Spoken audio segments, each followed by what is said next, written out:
గారికి వచ్చిన చెప్పరా ఏంటి అది? ఇది ఏందో లోయ స్వరంగం.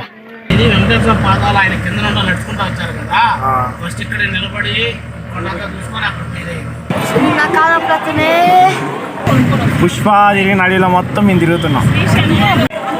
ఇప్పుడే బయటకు వచ్చినాం గాయస్. ఇదే గోపురం, ప్రధాన గోపురం ఫ్రెండ్స్. ఇది వచ్చేసి తిరుమలలో ఉన్న కోనేరు అనమాట గాయస్. ఇప్పుడు వెళ్ళేది వచ్చేసి శ్రీవారి పాదాలు ఫ్రెండ్స్. ఇదే శ్రీవారి పాదాలు. ఇప్పుడే వచ్చినాం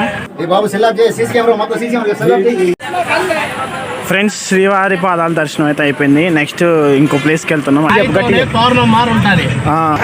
చక్కెర తీర్థం, శిలా తోరణం. ఇక్కడ కింద పోవాలి. మేము చూడండి ఫ్రెండ్స్, వీడియో కోసం ఎంత కష్టమో. లోపల పోయి చెక్ చేస్తున్నాం ఏమైనా ఉందేమో అని గాయస్. నెక్స్ట్ వచ్చేసి వేణుగోపాల స్వామి టెంపుల్కి గాయస్. వేణుగోపాల స్వామి టెంపుల్ అయిపోయింది. ఇప్పుడు వచ్చేసి పాప